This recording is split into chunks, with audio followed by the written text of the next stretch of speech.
Então, foi o que eu falei, ó. Polar são os átomos que possuem valores de eletronegatividade diferentes.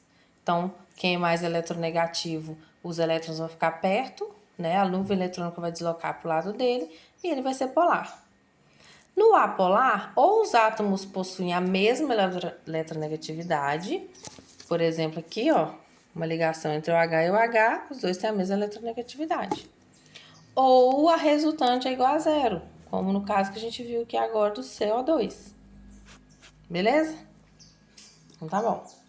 Então, o que eu acabei de falar também? Que a polaridade ela é dada por um vetor, né? Que tem direção, sentido e intensidade, tem valor. Só que pra gente, o valor pra nós é igual a zero ou diferente de zero, tá? Aí a gente chama ele desse mi. Esse mi estranho parece um U, momento dipolar. E sempre vai do menos para o mais eletronegativo. Beleza? Se eu tenho um Mi diferente de zero, a minha molécula é polar.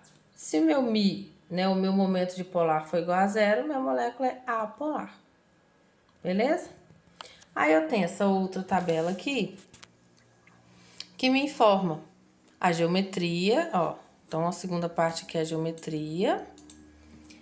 Ele vai me as setas aqui dos momentos de polar, tá? Se vai para que lado que vai. Se é diferente de zero ou igual a zero, aqui, então a molécula é polar ou apolar. Tá? Então aqui tem todos os exemplos. Aí aqui a gente entende, ó, por exemplo, vamos lá. A água, a gente viu que tem, ó, o Mi dela é diferente de zero, tá vendo? Eu tenho um vetor resultante. Então ela é polar. E a amônia, ela também tem, porque olha você vê, as três setas, né, o mais polar aqui é o nitrogênio. Então ela tem um momento de polar aqui diferente de zero.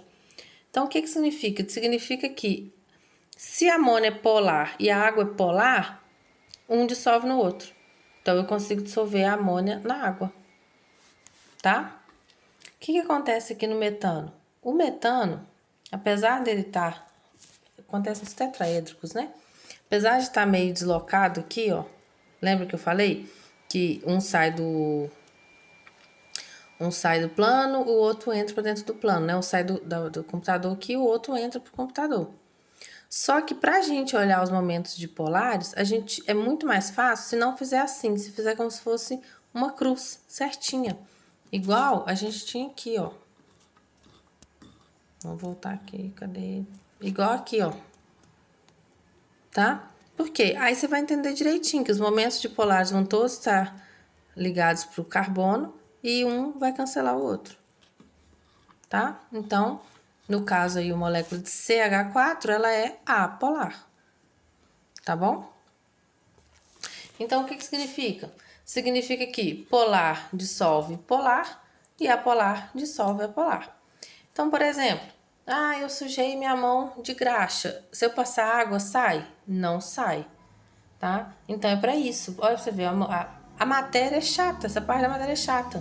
Só que, olha o meu dia a dia. Se eu quero limpar a minha mão, e a minha mão tem creme de corpo, eu posso só passar água? Não. Na verdade, eu passo água com detergente. Quem tira essa gordura do creme é o detergente. Só que nós vamos entender por que é o detergente lá pro final do ano, né? Lá pro meio do ano a gente já vai entender, tá? Só que acontece, eu quero, por exemplo, olha os pintores, eles têm a mão suja de tinta, né? A tinta, ela não é solúvel em água, porque imagine, quer dizer, desculpa, tem tintas solúveis em água, mas não a maior parte dela. Depois que evapora, ela não é mais solúvel em água, né? Depois que você coloca na parede, evapora, que é aquele cheiro que dá no início.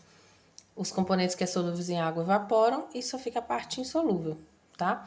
Então, o que acontece? Se eles querem tirar a tinta, aquela tinta que secou na mão deles, o que eles usam? Eles usam água rasa, que a água rasa nada mais é que um solvente apolar, tá bom? Que aí vai tirar a parte da tinta que é apolar, tá?